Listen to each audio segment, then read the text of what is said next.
I recently read the book The 4 Disciplines of Execution by Sean Covey, Chris McChesney, and Jim Hewling. Everyone has good ideas, but what's rare is the ability to execute on those ideas. A good idea without execution is worthless. Authors Sean, Chris, and Jim surveyed over 200,000 business leaders from around the world to understand why they routinely failed to execute on their good ideas and important goals. They found that leaders and teams who routinely fail to execute on their good ideas are completely consumed by what they call the whirlwind. The whirlwind is the chaos of day-to-day life. It's the reason you get to the end of the week and wonder, wow, I was busy all week, but I don't think I accomplished a damn thing. It's the endless stream of incoming messages. It's the problems that show up unexpectedly that you need to address. Everything in the whirlwind seems urgent. And when everything seems urgent, those important but less urgent ideas get forgotten and left behind. The only way to reliably execute your good ideas and important goals is to have a system of execution that can withstand the power of the whirlwind. Authors Sean, Chris, and Jim have identified 4 disciplines that make up a system of execution that can help you reliably execute no matter how chaotic the whirlwind gets around you. Discipline number 1. Focus on your WIG. At any given moment at a major airport, there are planes taxiing around the airport, there are planes taking off, and there are planes coming to the airport that need to land soon. If you were an air traffic controller, you would need to manage all those planes, and each passenger in those planes would tell you that their plane is the most important plane. But even though each of those planes is important and urgent to those people, only one plane is wildly important to you right now. And that's the plane that's coming in to land right now. Focusing on and landing this one plane successfully makes all other planes seem secondary. You need to start approaching work like this air traffic controller, keeping all your urgent and merely important goals on your radar and doing the minimum you can to prevent them from crashing or getting out of control, and then using all your remaining energy to successfully execute and land your wildly important goal, your WIG. To find this wildly important goal, just ask yourself, if everything else remained at its current level of performance, what one achievement would make everything else seem secondary? Once you have a good idea of what you think that achievement might be, frame it in the following format: from X to Y by Z. As in, my wildly important goal is to raise my monthly sales revenue from $6,000 to $12,000 a month by December 31st. Discipline number 2, measure lead behaviors. Let's say your goal is to lose 20 pounds, so you go on a diet. During the first 2 weeks, you step on the scale every day to see if your weight has changed, but day after day, the scale hardly moves. How likely are you to stick to your diet? If a metric that you're measuring isn't changing, like weight in this case, your execution will suffer. The problem is most results that we want to change, like losing weight, increasing revenue, or growing the number of subscribers, all has a lag effect. There's a considerable amount of lag time between the actions we take and the results we want to see. During that lag time, if you only measure your lag result, a metric that will hardly change in the short term, regardless of how much action you take, you'll quickly lose focus on your wildly important goal and stop executing. Without any signs of improvement, our execution will suffer.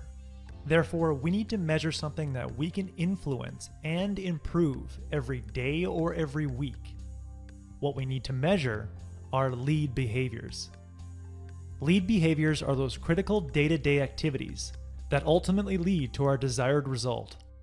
If you had a blog and you wanted to get more subscribers, you shouldn't just measure the increase in subscribers each week. You should measure the number of words you write each day and the number of articles that you post each week. If you're a salesperson, you shouldn't just measure the number of sales you're getting each week. You should also measure the number of daily prospect calls you're making and the number of follow-up emails you're delivering. These lead behavior measurements are something that you can increase every day. And when you increase these metrics every day, you increase your engagement and execution.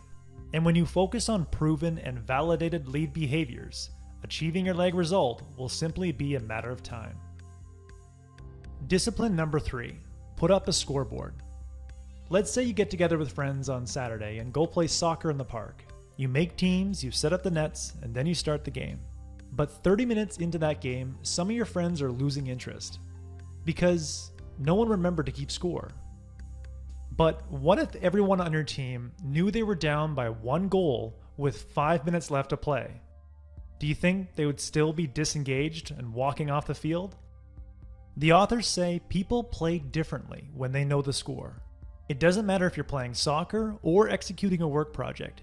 Knowing the score generates a will to win, and the will to win fuels execution. If we aren't frequently reminded of the score, our will to win will fade, our execution will suffer, and the whirlwind will consume all of our attention. The best way to be reminded of the score is to put up a scoreboard in your office that is simple and easy to see. You should be able to look at this scoreboard and know if you're winning or losing in 5 seconds or less. It should only include 3 things: your WIG, your leg measurements, and your lead measurements. If your WIG was increased monthly sales revenue from $6,000 to $12,000 by December 31st, then your leg measurement would be sales, and your lead measurement would be number of calls or hours spent making Facebook marketing videos.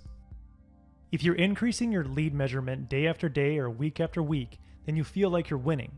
And once you see a lead measurement corresponding to an increase in a leg measurement, then you verify that you're winning, and your execution and commitment goes through the roof.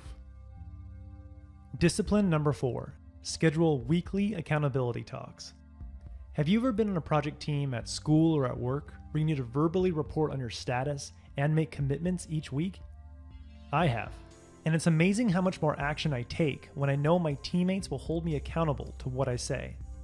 As a project manager at an engineering firm, I needed to sit around a table every Monday morning and remind my peers of what I said I would do, what I did, and what I plan to do this week to hit my next project milestone. It was a powerful routine of accountability. I didn't always like it, but it was amazing how much my execution increased before and after each meeting. In the book, the authors promote the practice of regular face-to-face meetings with your peers or teammates where you state your goals, instead of your boss or your teammates telling you what your goals are. When you verbally commit to your own goals in front of your peers or teammates, who will support you but hold you accountable, you have a strong desire to honor your word and protect your reputation. These are powerful motivators that cause you to focus on your wildly important goal and prevent yourself from being consumed by the whirlwind.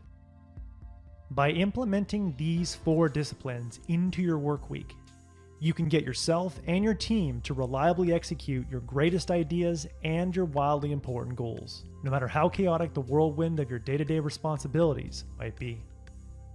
That was the core message that I gathered from the 4 disciplines of execution. If you're finding it hard to execute important goals, I highly recommend it.